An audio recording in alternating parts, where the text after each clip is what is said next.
Ya, bismillah, assalamualaikum warahmatullahi wabarakatuh. Kembali lagi di channel ini di Bimbingan Belajar Ar-Rayhan. Ini adalah part ke-6 atau pertemuan ke-6 pembelajaran daring matematika khusus kelas 9 SMP atau MTS. Kita masih di bab yang sama, yaitu tentang bilangan berpangkat dan bentuk akar.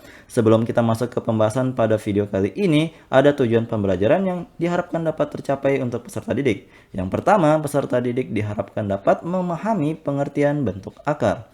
Yang kedua, peserta didik diharapkan dapat memahami cara menyederhanakan bentuk akar. Dan yang ketiga, peserta didik diharapkan dapat menjumlahkan dan mengurangkan bentuk akar. Oke, langsung saja kita mulai pembahasan yang pertama. Nah, sebelum kita membahas mengenai bentuk akar, di sini saya ingin menjelaskan terlebih dahulu perbedaan bilangan rasional dan bilangan irasional. Bilangan rasional yaitu bilangan yang dapat dinyatakan dalam bentuk A per B dengan syarat A dan B-nya merupakan bilangan bulat dan juga B-nya bukan merupakan bilangan 0. Untuk contohnya silahkan perhatikan contoh berikut. Di sini, di contoh yang pertama itu akar 4. Akar 4 merupakan bilangan rasional karena bisa diubah menjadi 2. 2 ini kan di bawahnya ada 1 tapi tidak dituliskan. Jadi kalau dia sudah bisa dibentuk ke dalam bentuk A per B atau di sini 2 per 1, berarti bilangan itu adalah bilangan rasional. Begitu pula untuk bagian B, akar 25 bisa kita akarkan menjadi 5. 5 bisa kita bentuk menjadi 5 per 1, berarti akar 25 merupakan bilangan rasional.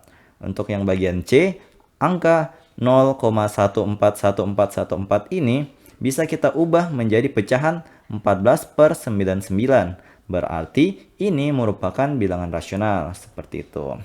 Nah, sedangkan bilangan irasional didefinisikan sebagai bilangan yang tidak dapat dinyatakan dalam bentuk perbandingan A per B dengan syarat A dan B-nya merupakan bilangan bulat dan B-nya tidak boleh sama dengan 0. Sebagai contoh, perhatikan contoh-contoh berikut ini. Di sini untuk yang pertama, nilai V itu adalah 3,141592 dan seterusnya. Bilangan desimal ini tidak memiliki pola di bagian di belakang komanya, sehingga bilangan V ini tidak bisa diubah ke dalam bilangan pecahan atau bilangan A per B. Untuk nilai 22 per 7-nya itu hanya untuk mendekati nilai V ini, tetapi berbeda nilai aslinya dengan nilai V yang sebenarnya, sehingga V ini dikategorikan sebagai bilangan irasional. Lanjut untuk yang bagian B, akar 2 ketika diubah ke dalam bilangan desimal, bilangannya menjadi 1,1414213 dan seterusnya. Bilangan desimal ini tidak memiliki pola juga di bagian desimalnya, sehingga mustahil untuk dibuatkan ke dalam bentuk perbandingan A per B. Maka akar 2 ini dikategorikan sebagai bilangan irasional. Begitu pula untuk akar 7. Akar 7 tidak bisa diubah menjadi perbandingan A per B juga. Perlu diketahui bahwa bilangan irasional umumnya terdapat pada bilangan berbentuk akar. Tetapi tidak semua bentuk akar merupakan bilangan irasional karena untuk bilangan akar yang memiliki angka di dalam akarnya itu merupakan kuadrat sempurna, itu bukan merupakan bilangan irasional, seperti itu. Untuk lebih jelasnya mengenai bentuk akar, ayo kita bahas bersama-sama. Nah, kali ini kita akan membahas mengenai pengertian dari bentuk akar. Bentuk akar merupakan akar dari suatu bilangan yang hasilnya bukan bilangan rasional. Bentuk akar termasuk bilangan irasional. Bentuk akar juga merupakan bentuk lain untuk menyatakan bilangan berpangkat. Tapi untuk lebih jelasnya nanti ada materi khusus mengenai memangkatkan suatu bentuk akar. Tapi kita akan membahas terlebih dahulu ini bentuk umum dari bentuk akar. Nah, secara umum bentuk akar dituliskan dalam bentuk sebagai berikut. Jadi dituliskan sebagai ini ya. Cara bacanya adalah akar pangkat N dari A, seperti itu. Nah, adapun beberapa elemen dalam bentuk umum ini, yang pertama, bentuk akarnya ini adalah sebagai berikut nih. Jadi kalau mau menuliskan akar haruslah bentuknya seperti ini. Kemudian untuk N yang ada di sini itu merupakan pangkat dari akarnya atau biasa kita sebut dengan indeks. Seperti itu. Kemudian untuk bagian A-nya yang ini itu adalah bilangan yang berada di bawah tanda akar. Nah, nama umumnya itu disebut sebagai radikan. Nah, radikan ini memiliki beberapa syarat. Yang pertama, kalau misalnya A bilangan real positif, maka N-nya itu harus bilangan asli. Bilangan asli itu ingat, adalah bilangan yang mulai dari 1, 2, 3, dan seterusnya. Sedangkan nilai n-nya bilangan ganjil, maka a-nya dapat berupa bilangan real negatif. Sebagai contoh, kalau misalnya ada akar, di sini akar pangkat 3 dari negatif 8. Ini boleh. Jadi kalau misalnya n-nya itu ganjil, ini n-nya ganjil, maka a-nya boleh berupa bilangan negatif. Seperti itu. Jadi kalau misalnya yang satunya ini, untuk pengertian yang pertama, kalau misalnya dia positif, berarti pangkatnya di sini harus juga positif. Seperti itu. Positif tapi merupakan bilangan asli ya. Mulai dari 1, 2, 3, dan seterusnya. Oke, kita akan bahas materi yang selanjutnya. Nah, selanjutnya kita akan membahas mengenai macam-macam dari bentuk akar. Yang pertama adalah akar senama. Suatu bentuk akar dikatakan sebagai akar senama jika memiliki pangkat akar yang sama atau indeks yang sama. Jadi, yang mana sih itu yang dimaksud? Coba perhatikan di contoh yang pertama. Di sini ada akar 2, akar 4, dan akar 7. Semuanya ini memiliki akar pangkat 2. Berarti mereka bertiga dikatakan sebagai akar senama. Untuk contoh selanjutnya, di sini ada akar pangkat 3 dari 5, akar pangkat 3 dari 9, dan akar pangkat 3 dari 10. Karena indeksnya 3 atau akar pangkat 3 semua, maka mereka bertiga dikatakan sebagai akar senama. Seperti itu. Lanjut ke yang kedua. Di sini yang kedua adalah akar sejenis. Suatu bentuk akar dikatakan akar sejenis jika memiliki pangkat akar yang sama dan bilangan di bawah akarnya itu sama juga. Nah, sebagai contoh di sini ada akar 3 dan 2 akar 3. Mereka ini sama-sama memiliki bilangan di dalam akarnya sama, yaitu 3. Kemudian pangkat dari akarnya itu masing-masing adalah 2. Sehingga untuk pasangan yang ini adalah dikatakan akar sejenis. Coba perhatikan di contoh yang kedua. Di sini ada 4 dikali akar pangkat 3 dari 5 dan 7 dikali akar pangkat 3 dari 5. Di sini indeksnya itu masing-masing bernilai 3, sedangkan radikannya atau bilangan di bawah akarnya itu sama-sama 5, sehingga ini juga dikatakan sebagai akar sejenis. Semoga adik-adik paham. Oke, kita lanjut ke materi selanjutnya. Nah, seperti halnya bilangan berpangkat, bentuk akar juga memiliki sifat-sifat tertentu yaitu sebagai berikut. Nah, untuk A dan B bilangan real, dengan N adalah bilangan asli, maka berlaku sifat-sifat berikut ini. Jadi yang sifat yang pertama ini adalah sifat perkalian dalam bentuk akar. Untuk yang kedua ini adalah sifat untuk pembagian dari bentuk akar. Dan yang ketiga ini adalah sifat dari penjumlahan dan pengurangan bentuk akar. Nanti akan kita bahas satu persatu. Kita mulai dari ini, menyederhanakan bentuk akar. Jadi sebelum kita melakukan operasi perkalian, pembagian, penjumlahan, dan lain sebagainya, kita harus tahu terlebih dahulu bagaimana cara untuk menyederhanakan suatu bentuk akar. Jadi suatu bentuk akar dikatakan sederhana jika bilangan di dalam tanda akar tersebut tidak mempunyai faktor kuadrat sempurna. Jadi faktor kuadrat sempurna itu kayak gimana sih? Contohnya kayak misalnya 9. 9 kan 3 pangkat 2, berarti tidak boleh ada yang begini di dalamnya. Contoh lainnya misalkan 25, 36. Pokoknya kuadrat sempurna yang tidak boleh di dalam akarnya itu ketika mau disederhanakan. Nah, sifat yang akan kita gunakan untuk menyederhanakan bentuk akar ini adalah sebagai berikut. Jadi yang kita gunakan yang tadi, akar pangkat N dari A kali B itu artinya sama dengan akar pangkat N dari A dikalikan dengan akar pangkat N dari B. Atau ini, akar pangkat N dari A dibagi dengan akar pangkat N dari B itu sama dengan akar pangkat N dari A per B. Dengan syarat A-nya itu harus lebih dari 0 dan B-nya juga harus lebih dari 0. Daripada hanya menghayalkan rumus, ayo coba kita perhatikan contoh soalnya. Di contoh soal yang pertama, kita akan menyederhanakan bentuk ini, akar 18. Nah, bagaimana sih caranya supaya tidak memuat faktor kuadrat? Nah, sebenarnya ada beberapa tips. Untuk tips yang pertama, kita hanya memperkirakan. Ini kuadrat sempurna kan ada banyak ya. Kuadrat sempurna itu ada 1, ada 4, 9, 16, 25, 36, 49, 64, 81, 100, dan seterusnya.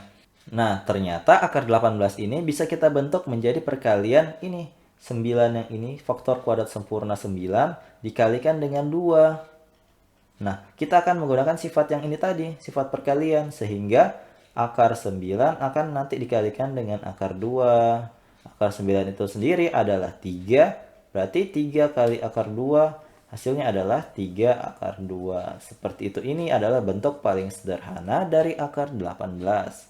Nah, bagaimana kalau misalnya untuk yang akar 75 ini? Kita akan mencobanya dengan tips yang berikutnya ya. Jadi, kita akan menggunakan pohon faktor untuk menentukan akar atau menentukan faktorisasi primanya.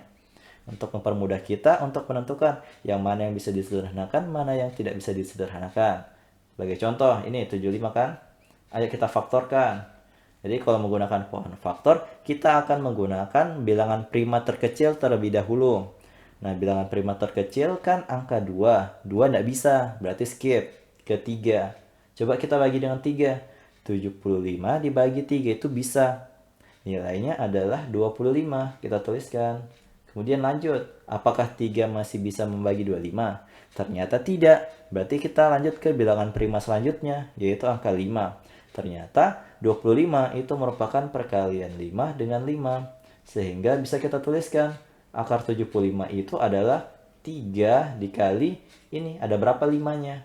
Kalau ada 2 berarti tulis 5 pangkat 2. Nah, kemudian yang bisa kita keluarkan dari akar itu adalah bentuk kuadrat sempurna dari sebuah bilangan atau bentuknya A pangkat 2. Nah, karena di sini ada 5 pangkat 2, berarti ini bisa keluar dari akar. Sehingga akar 3 dikali akar 5 pangkat 2. Akar 5 pangkat 2 berarti akar dengan pangkat 2-nya saling menghabisi. Sehingga yang tersisa adalah 5 dikali dengan akar 3. Ini adalah bentuk paling sederhana dengan cara menggunakan pohon faktor. Seperti itu. Jadi semoga adik-adik paham. Oke, kita lanjut ke jenis contoh yang berikutnya. Nah, kali ini kita akan mencoba untuk menyederhanakan suatu bentuk akar dari bilangan desimal. Jadi, yang akan kita gunakan di sini untuk menyelesaikannya adalah rumus pembagian pada bentuk akar yang ini. Nah, kita coba langsung kerja. Di bagian C ini kan ada soalnya, yaitu akar dari 0,36. Nah, yang harus kita lakukan terlebih dahulu adalah mengubah 0,36 ini ke dalam bentuk pecahan. Caranya gimana? Coba perhatikan. Di sini kan ada 2 angka di belakang koma. Kalau misalnya 2 angka di belakang koma, berarti bagian penyebutnya itu adalah 100. Jadi kalau misalnya 3 angka di belakang koma berarti 1000, kalau 4 angka di belakang koma artinya 10.000, seperti itu. Kemudian di bagian pembilangnya kita tinggal tuliskan 36-nya. 36. Kalau sudah, jangan lupa ditutup kembali dengan akar. Nah, kalau sudah modelnya seperti ini, akar dari 36/100, kita sudah bisa mengaplikasikan sifat yang tadi ini. Jadi, yang di atas diakarkan sendiri, yang di bagian bawah juga diakarkan sendiri. Jadi, kita tuliskan akar 36 dibagi dengan akar 100. Kalau sudah begini kan sudah gampang. Kita semua sudah tahu hasilnya. Akar 36 itu adalah 6, akar 100 adalah 10.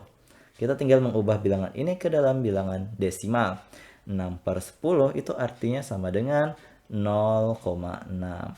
Jadi, akar dari 0,36 adalah 0,6. Sangat mudah. Lanjut ke yang bagian D. Di bagian D ini sama seperti tadi, kita harus mengubah 0,0081 ini terlebih dahulu menjadi ke dalam bentuk pecahannya. Nah, karena di sini ada 4 angka di belakang koma, berarti di bagian penyebutnya adalah 10.000, seperti yang saya bilang tadi. Kemudian di bagian atasnya atau bagian pembilangnya kita tuliskan ini 0081. Tapi karena 00 itu tidak ada nilainya, kita cukup tuliskan 81. Nah, kalau sudah, kita tutup kembali dengan akar. Kalau sudah seperti ini, ayo sekali lagi kita gunakan sifat yang ini. Berarti akar 81 dibagi dengan akar 10.000. Akar 81 adalah 9, sedangkan akar 10.000 berarti 100. Sehingga 9 dibagi 100, karena dibagi 100 berarti 2 angka di belakang koma. Hasilnya adalah 0,09. Jadi akar dari 0,0081 adalah 0,09. Semoga adik-adik paham. Ayo kita lanjut ke materi selanjutnya. Nah, kali ini kita akan belajar mengenai penjumlahan dan pengurangan bentuk akar. Penjumlahan dan pengurangan bentuk akar hanya bisa dilakukan pada akar-akar yang sejenis. Jadi, adik-adik masih ingat kan tadi pengertian akar sejenis? Jadi, akar sejenis adalah suatu akar yang memiliki pangkat akar yang sama dan juga bilangan di dalam akarnya itu juga harus sama. Maka, ketika sudah sama keduanya, barulah dikatakan dua buah bilangan atau lebih itu merupakan akar yang sejenis. Nah, sifat yang akan kita gunakan untuk menyelesaikan penjumlahan dan pengurangan bentuk akar ini adalah sebagai berikut. P dikalikan dengan akar pangkat N dari A ditambah atau dikurang dengan Q dikalikan dengan akar pangkat N dari A sama dengan dalam kurung P ditambah atau dikurang Q tutup kurung kemudian dikalikan dengan akar pangkat N dari A. Maksudnya apa sih ini tambah kurang ini? Jadi maksudnya adalah kalau misalnya di sebelah kiri itu ada tanda tambah, berarti cara kerjanya itu juga harus tanda tambah juga. Jadi begitu pula sebaliknya, kalau di soalnya itu ada tanda kurang, berarti penyelesaiannya itu harus menggunakan tanda kurang juga, seperti itu.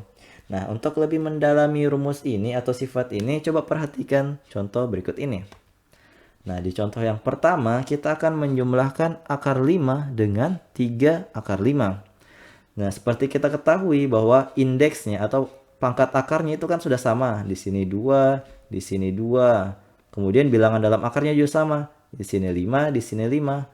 Berarti kedua bilangan ini merupakan akar yang sejenis. Kalau sudah akar sejenis berarti bisa kita gunakan dong ini rumusnya tadi. Tapi coba perhatikan, di bagian depannya sini tidak ada angka.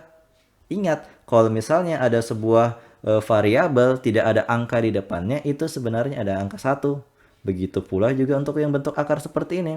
Kalau di depannya tidak tertulis angka apapun, sebenarnya ada angka 1 di depannya. Sehingga yang akan kita jumlahkan adalah 1 dengan angka 3-nya. Berarti dalam kurung 1 tambah 3 tutup kurung dikalikan dengan akar 5.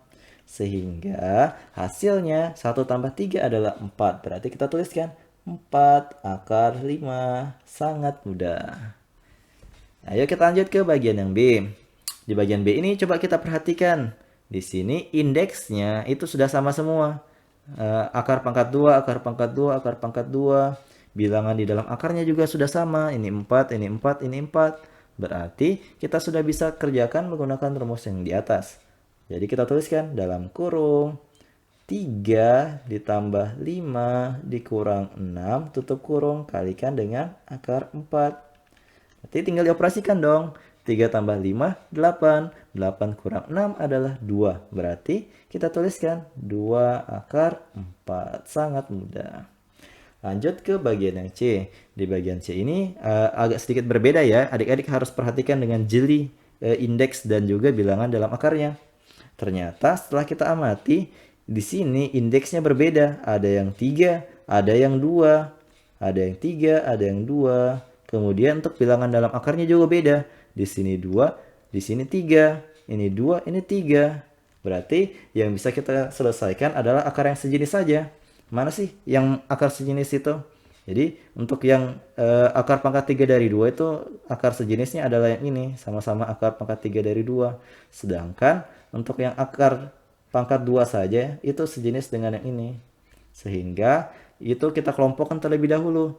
Mana yang sejenis itu dioperasikan dengan sejenis. Jadi kita tuliskan 3 kita kurangkan dengan 6 tutup kurung. Lalu dikalikan dengan akar pangkat 3 dari 2. Kemudian ditambah dengan ini. 5 dan 10 dioperasikan.